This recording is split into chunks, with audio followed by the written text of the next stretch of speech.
검찰이 오늘 윤석열 전 대통령 부부의 서초동 사저를 전격 압수수색했습니다. 건진법사 의혹 수사와 관련된 것으로 알려졌는데 검찰의 동시다발 수사에 김건희 여사 소환이 임박했다는 관측도 나오고 있습니다. 박성배 변호사와 함께 관련 내용 짚어보겠습니다. 네, 어서 오세요. 안녕하세요. 네, 검찰이 윤석열 전 대통령 부부의 사저를 압수수색했는데 조금 전 끝났어요. 건진법사 관련이라고요.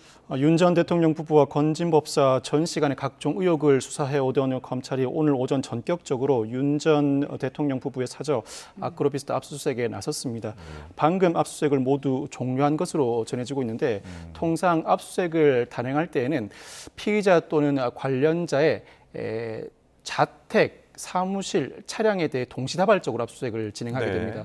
아마 이 사건 김건희 여사에 대한 압수수색을 진행하는 과정에서도 거주지뿐만 아니라 그동안 근무했던 사무실, 특히나 이 근무했던 사무실 코바나 컨텐츠 사무실이 이 자택 지하 1층에 소재하고 있습니다. 동시 압수수색에 상당히 용이한 장소에 소재하고 있는 상황이라 코바나 컨텐츠뿐만 아니라 아마 차량이 소재하고 있는지 여부를 확인하고 차량에 대한 압수수색도 단행했을 가능성이 상당히 높아 보입니다. 동시다발적인 압수수색, 전형적인 압수수색의 형태를 그대로 띄었다고 볼 수 있을 것 같습니다. 예. 이 제일 중요한 자료는 아무래도 윤석열 전 대통령 그리고 김건희 여사가 소통을 했던 그 휴대전화겠죠. 이 밖에도 어떤 물품들이 또 있을까요? 무엇보다 이 사건은 전 씨의 청탁금지법 위반 혐의로 압수수색이 단행되었는데 전 씨의 휴대전화에서 각종 자료들이 현출되고 있는 상황입니다. 특히나 이 정치자금법 위반이나 공직선거법 위반과 같이 자금 흐름, 계좌 이체를 통한 자금 흐름이 아니라 현금을 통한 자금 흐름의 경우에는 관련된 메시지 내역이 상당히 중요하다 보니 오늘 압수수색 과정에서도 윤 전 대통령 부부의 휴대전화 확보에 심혈을 기울였을 것 같습니다. 그리고 휴대전화뿐만 아니라 현장에 소지하고 있는 PC, 문서, 장부 등에 대한 압수수색도 단행했을 것으로 보이는데 압수수색을 실시하다 보면 수사기관도 모르게 심지어는 당사자도 모르는 상태로 관련된 내용이 문서나 장부 형태로 남아있는 경우가 종종 있습니다. 즉 압수수색 시 당사자가 모르던 새로운 증거가 현출되는 경우가 상당히 많아 전방위적인 압수수색을 단행했을 것으로 추정되고 뿐만 아니라 이 사건의 경우에는 예를 들어 김건희 여사에게 전달되었다고 의심받고 있는 다이아 목걸이나 현금 등 관련 물품이 이 장소에 소지하고 있는지 여부도 압수수색 대상으로서 충분히 고려되었을 것으로 보입니다. 예, 오늘 어떤 것들을 얻어냈는지 궁금해지는데 전직 대통령 사저도 경호 대상이잖아요. 그래도 한남동 관저와는 조금 다른 개념이죠. 군사상 비밀을 요하는 장소가 아니므로 압수수색에 제한이 없습니다. 물론 전직 대통령도 경호 대상인 만큼 전직 대통령의 사저는 경호구역으로 지정할 수 있고 실제로 이 사건 아크로비스타도 경호구역으로 지정되어 있습니다. 그렇지만 여기서 일컫는 경호구역 지정은 경호 대상이 물리적으로 외부의 피해를 받지 않는 경호의 목적 달성에 필요한 조치를 취할 수 있는 구역이라는 의미이지 과거 한남동 관저처럼 군사상 비밀을 요하는 장소로서 수사기관이 압수수색 영장 집행을 위해서 아예 들어가지 못하는 구역이라는 의미는 아닙니다. 충분히 사저에는 압수수색 영장 집행을 위해서 들어갈 수 있고 압수수색에는 별다른 제한을 받지도 않습니다. 경호처가 저항할 수도 없다는 거죠? 경호처가 저항할 수 없고 만에 하나 돌발 상황이 벌어질 수는 있겠죠. 압수수색을 진행하는 과정에서 극렬하게 거절하는 과정에서 일부 물리적인 충돌이 벌어질 수 있는데 이때는 경호처가 개입할 수 있겠지만 압수수색 목적 달성을 위한 조치라면 적극적으로 개입하기에는 한계가 있습니다. 물론 압수수색을 단행하는 과정에서 압수수색 영장에 적시돼 있지 않은데 압수수색 영장 집행을 하는 과정에서 생각지 못하게 상당히 유의미한 물건이 발견될 수 있습니다. 이 과정에서는 압수수색 영장에 적시되어 있는 물품이 아닌 만큼 현장에서 수사기관이 당사자로부터 임의 제출을 받겠다고 요구하는 경우가 상당히 많은데 임의 제출을 두고 서로 실랑이가 벌어졌을 가능성도 배제하지 못합니다. 이 과정에서 일부 경호처 직원들이 개입했을 가능성은 있지만 그 수준을 넘어서서 임의 제출물 압수에 대해서 당사자가 원하지 않는다면 향후 압수수색 영장을 새로 발부받아 와야 하는 것이고 수사기관이 어차피 압수수색 영장을 발부받아 집행할 대상이라면 현장에서 임의 제출해달라고 요구하고 이에 응하는 상황이라면 원만하게 압수수색이 종결되었을 가능성이 더 높아 보입니다. 네, 압수수색에 대해서 좀 이야기를 나눠봤고요. 결국에는 지금 이 전성배 씨, 건진법사 이 사람에 대한 의혹으로 촉발이 된 건데 어떤 혐의들을 받고 있나요? 무엇보다도 이 전 통일교 간부가 이 건진법사 금지법사 전시를 통해서 일정한 물품과 현금을 제공하고 그 대가로 윤 전 대통령 부부로부터 혜택을 받았다는 의혹을 제기하고 있습니다. 예. 청탁금지법 위반인데 무엇보다도 통일교가 이와 같은 청탁의 대가로 통일교가 진행하고자 했던 캄보디아 공적개발 원조 사업에 윤 전 대통령 부부로부터 도움을 받았다는 것이 의혹의 골자라고 할 수 있습니다. 네. 일단은 이 청탁금지법 위반으로 압수수색이 실시되었는데 이 청탁금지법은 1회 100만 원을 초과하거나 1년에 300만 원을 초과하는 물품을 지급받을 때 성립하는 범죄입니다. 그렇지만 이 지급받는 주체는 공직자여야 합니다. 공직자의 배우자가 물품을 지급받았다고 해서 예. 처벌하는 규정을 청탁금지법은 따로 두고 있지 않습니다. 예. 오로지 공직자가 직접 지급받거나 공직자가 배우자가 이와 같은 물품을 지급받았음을 인지하고도 신고하지 않았을 때 처벌하는 네. 규정을 두고 있고 제공자의 경우에는 공직자에게 제공하든 그 배우자에게 제공하든 모두 처벌하는 규정을 두고 있습니다. 그렇다면 이 사건으로 윤 전 대통령 부부 사저의 압수수색 영장이 집행되었다는 의미는 청탁금지법 위반 대상으로서 김건희 여사뿐만 아니라 윤 전 대통령도 염두에 두고 있다는 의미로 봐야 합니다. 네. 즉, 윤 전 대통령이 직접 이와 같은 물품이나 현금을 지급받았다고 평가할 수 있거나 적어도 김 여사가 받았다는 사실을 인지하고도 신고하지 않았다는 가능성을 전제로 이와 같은 압수수색 네. 영장이 발부되고 집행되고 있다고 보아야 합니다. 예, 그러니까 통일교 고위 간부가 건진법사에게 6천만 원짜리 다이아 목걸이를 건네면서 김 여사에게 선물해달라 요청을 했는데 건진법사는 지금 이 목걸이를 분실했다. 그래서 김 여사에게 전달하지 않았다. 이렇게 주장하고 있는 상태인 거죠. 그렇습니다. 분실했다고 주장하고 있는 상황인데 무엇보다도 상당히 고가의 다이아 목걸이인 만큼 그 행방 추적에 검찰이 심혈을 기울이고 있는 모양새입니다. 네. 무엇보다 현금뿐만 아니라 가방, 나아가서 다이아 목걸이까지 김건희 여사에게 전달되었는지 여부를 수사하고 있는 상황인데 예. 일부 의심되는 정황이 있어서 압수수색 영장이 발부되었다고 보여지고 이 압수수색 영장 집행 과정에서 유의미한 정황을 발견하기 위한 시도가 반복될 것으로 보입니다. 이 사건은 현재로서는 청탁금지법 위반으로 압수수색 영장이 발부된 상황입니다만 예. 나아가서는 뇌물죄까지 연결될 가능성을 배제하지 못합니다. 만약 윤 전 대통령 부부 측이 이와 같은 현금이나 물품을 전달받고 예. 그 대가로 일정한 업무를 수행해 주었다면 뇌물죄가 성립할 수 있고 네.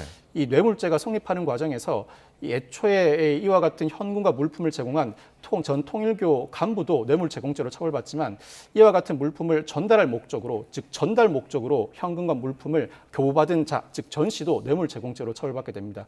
적어도 배달 사고가 발생하였음을 전제로 한다고 하더라도 예. 네. 뇌물 제공죄가 성립하거나 전 씨가 윤 전 대통령 부부에게 영향력을 행사할 수 있음을 전제로 이와 같은 현금이나 물품을 전달받았다면 알선수재죄가 성립할 가능성도 배제하지 못하는데 당장 오늘 압수수색 영장의 영장 적시 혐의가 청탁금지법이라고 하더라도 뇌물 제공, 알선수재, 뇌물수수죄까지 모든 가능성을 열어둔 채로 수사가 진행될 가능성이 상당히 높습니다. 예, 지금 이제 다이아에 대한 그 이제 잃어버렸다는 것에 대해서 실체를 이제 찾아야 되는 것도 이제 핵심이기도 한데 이 계속 언급했던 그 현금 신권 뭉치가 이게 조금 특별한 신권이기 때문에 뭐 정보를 추적하는 것에도 좀 수사력을 집중하고 있지는 않을까요?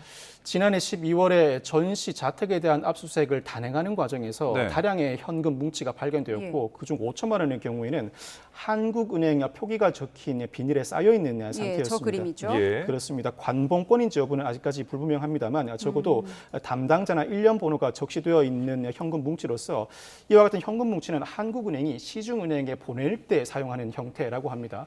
일반인이 시중에서 구입할 수 있는 형태는 아니라고 하는데 다만 그 일련 번호만을 토대로 해서는 그 유출 경로를 정확하게 파악하는 데는 한계가 있다고 합니다.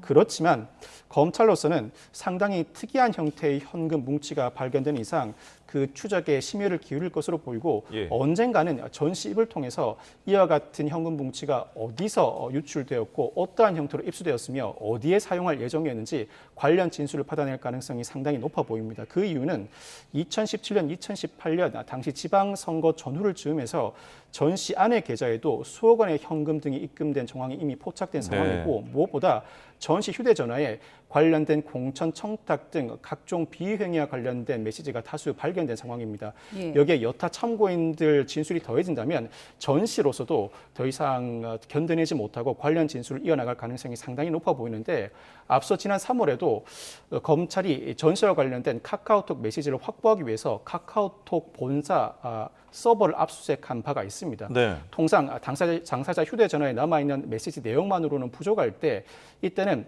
그 관련된 SNS 메시지를 제공하는 본사 서버를 압수수색해야 하는데 이와 예. 같은 불편을 감수하고서라도 검찰이 압수수색을 단행하였다는 의미는 이 메시지에서 여러 유의미한 정황이 포착되고 있다는 의미입니다. 아마 오늘 윤 전 대통령 부부에 대한 압수수색 이후 휴대전화를 압수수색하고 난 뒤에는 관련 분석을 거쳐서 윤 전 대통령 부부의 메시지에 대한 서버 압수수색을 이어나갈 것으로도 전망되는 대목이라고 할 수 있습니다. 네. 예. 오늘 윤 전 대통령 사저 압수수색에 대해서 자세히 알아봤고요.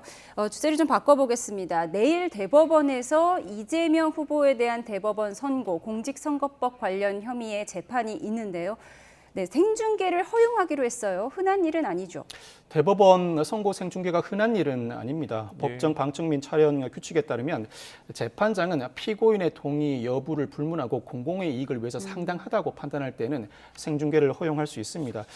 이 사건이 미치는 사회적 파급 효과가 상당한 만큼 재판장인 조희대 대법원장이 생중계를 전격적으로 결정한 것으로 보입니다. 네, 이재명 후보는 일단 출석을 안 한다고 하고 그리고 대법원에 이제 이 당일 오전 9시 반부터 모든 차량 출입이 또 금지된다고 하네요. 대법원 출입 통제는 흔한 일은 아닌 예. 것으로 기억을 하는데 무엇보다도 당사자가 대중교통을 이용하거나 걸어서 들어오는 경우를 제외한 차량 출입을 금지하는 조치가 내려졌습니다. 차량 예. 출입 금지 조치는 통상 사회적으로 그 이목이 집중되고 각종 의견이 첨예하게 대립하는 사건, 하급심 판결의 경우에 이와 같은 조치가 이루어지는데 대법원이 이와 같은 조치를 취했다는 것은 그만큼 보안에 각별한 신경을 쓰고 있다는 의미라고 할 수 있습니다.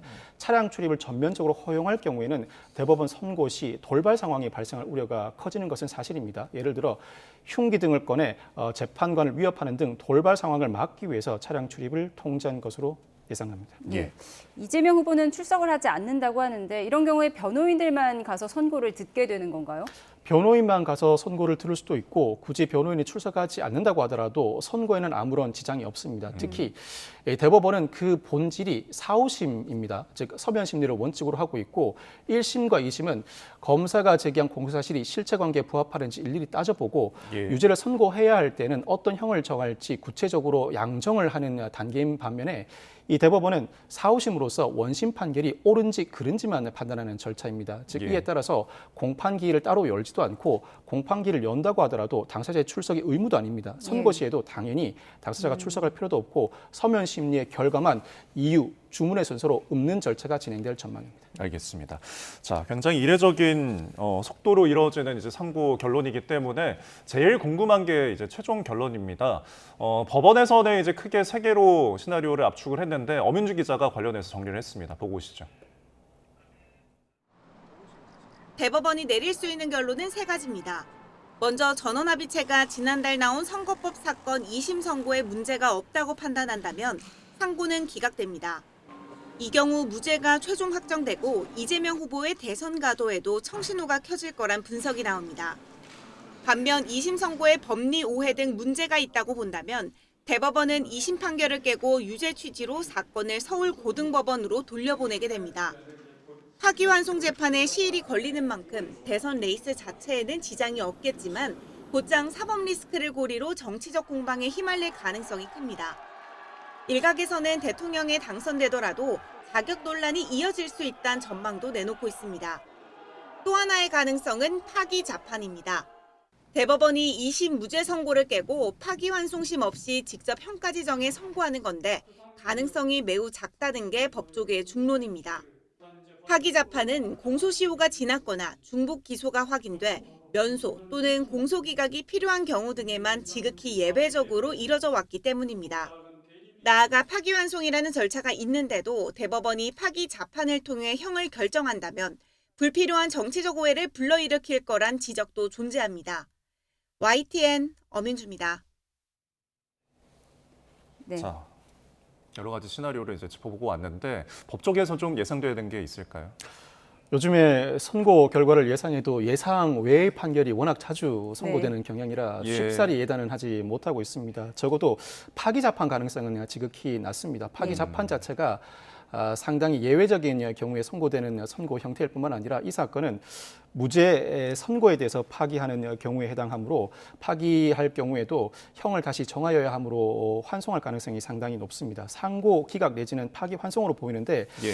상당히 일찌감치 표결 절차도 마무리하고 선고 시기가 조기에 결정된 만큼 상고 기각 가능성이 높아 보이는 것은 사실입니다. 그렇지만 대법원은 법률심으로서 구체적인 심리를 진행하지 않고 원심 판결이 옳다 그르다만 판단하면 되는 절차인 만큼 네. 파기하고 환송할 가능성도 배제하지는 못합니다. 아. 파기 환송할 경우에는 원심이 다시 재판을 진행하되 이 원심 판결에 대해서는 또다시 검사나 피고인 측이 재상고를 할 수도 있습니다. 예, 대법원 결정 방식은 뭐 헌법재판소와 비교했을 때 어떻습니까? 대법원은 헌법재판소와 가장 차이가 나는 부분은 무조건 과반수로 결정합니다. 예를 들어 네. 헌법재판소와 같이 구인의 재판관 중 6인 이상의 인용 결정을 요하는 판결 형태는 없습니다. 이 사건 심리에 관여하는 대법관은 모두 12명입니다. 이 중에 과반 이상, 즉 7인 이상이 합의한다면 그 7인 이상이 합의한 다수 의견이 대법원의 판결 최종 결정이라고 할 수 있습니다. 다만 이 대법원 판결 선고는 이후부터 선고할 가능성이 상당히 높습니다. 예. 통상 민사 판결의 경우에는 주문만 선고하는 형태로 판결을 선고하고 형사 판결의 경우에는 이후부터 선고하고 주문을 선고하는 형태를 밟게 되는데 이 사건의 경우에도 형사 판결인 만큼 이후부터 선고, 즉 이 사건 상고의 요지가 무엇이고 공소 사실이 어떠하며 쟁점이 어떠한데 다수 의견, 별개, 보충, 반대 의견이 어떠하다 이유를 모두 선고한 이후에 주문을 예. 선고하는 순서를 밟을 가능성이 상당히 높습니다. 알겠습니다. 내일 오후 3시입니다. 저희 YTN에서 또 생중계하는 모습 함께 보시도록 하겠고요. 지금까지 박성규 변호사와 이야기 나눠봤습니다. 고맙습니다. 감사합니다. 고맙습니다.